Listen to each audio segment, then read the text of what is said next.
Okay, तो मेरा अगला टॉपिक है sp3d2 हाइब्रिडाइजेशन। इसके पहले हमने sp3d हाइब्रिडाइजेशन पढ़ा। अब हम sp3d2 संकरण या हाइब्रिडाइजेशन को पढ़ेंगे। ठीक है, देखिए आप इसके नाम से ही समझ सकते हैं कि इसमें कितने कक्षक होंगे जो संकरण में भाग लेंगे, या संकरण के बाद कितने नए कक्षक बनेंगे। देखिए इसमें p के 3 कक्षक, d के 2 कक्षक और एक s का है, तो ये टोटल 6 ऑर्बिटल या 6 कक्षक है जो संकरण में भाग लेंगे। अब यहाँ पे एक एग्जाम्पल लेके समझते हैं हम sp3d2 संकरण को। यहाँ SF6 का एग्जाम्पल लेते हैं हम, जिसमें सल्फर का परमाणु क्रमांक, सल्फर हमारा केंद्रीय धातु परमाणु है और सल्फर का एटॉमिक नंबर होता है 16। ग्राउंड स्टेट में इसका इलेक्ट्रॉनिक कन्फिग्रेशन होगा 1s2, 2s2, 2p6, 3s2, 3p4 and 3d0। 3d0 मैंने इसलिए लिखा है क्योंकि इसमें भी d कक्षक संकरण में भाग लेंगे। तो ये तो सामान्य अवस्था का या ग्राउंड स्टेट का कन्फिग्रेशन था। अब हम बात करते हैं एक्साइटेड स्टेट की। तो एक्साइटेड स्टेट में इसका इलेक्ट्रॉनिक विन्यास होता है 1s2, 2s2, 2p6, 3s1, 3p3 और 3d2। यहाँ पे देखिए 3d कक्षक में ये जो 2 इलेक्ट्रॉन आए हैं, ये एक इलेक्ट्रॉन तो इस 3s कक्षक का है जो जंप करके d ऑर्बिटल में गया है, और दूसरा इलेक्ट्रॉन 3p4 में से एक है जो कि d कक्षक में जंप करके गया है।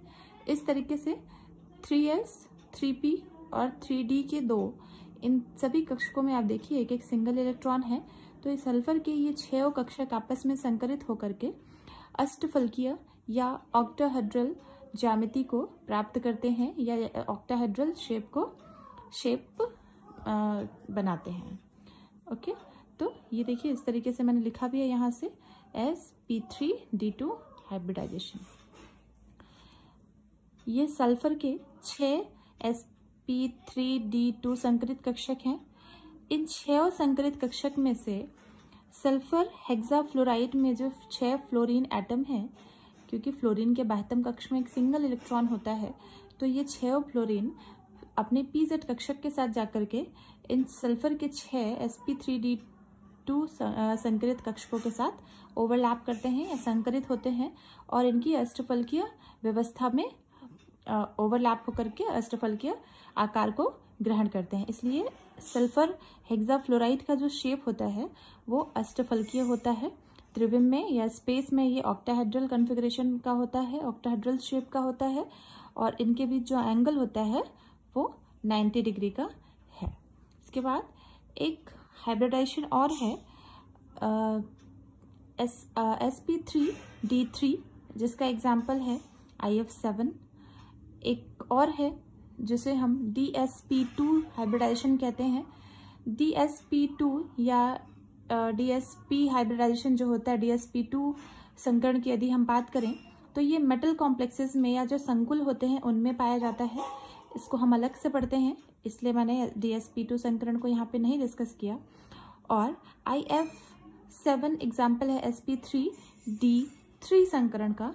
तो बिल्कुल सेम उसी तरीके से यहाँ sp3d3 संकरण में d के 3 कक्षक पार्टिसिपेट करेंगे, और जो संकरण होगा वो हमारा जो टोटल संकरित होने वाले कक्षक हो जाएंगे वो 7 हो जाएंगे। IF7 आयोडीन हेप्टाफ्लोराइड में से 7 फ्लोरीन एटम जाकर के आयोडीन के 7 संकरित कक्षकों के साथ ओवरलैप करते हैं और अपनी संरचना बनाते हैं। ओके, तो यहाँ पे हाइब्रिडाइजेशन कंप्लीट हुआ। हाइब्रिडाइजेशन से या संकरण से ही संबंधित एक बहुत इंपॉर्टेंट नियम है जिसे valence shell electron pair repulsion theory या VSEPR थ्योरी कहते हैं, जिसके आधार पर बहुत सारे अणुओं का शेप जो कि डिफॉर्म होता है, संकरण से थोड़ा अलग होता है, उनको हम समझेंगे। तो इसे VSEPR थ्योरी मैं अपने नेक्स्ट वीडियो में कंटिन्यू करूँगी। Okay, thank you.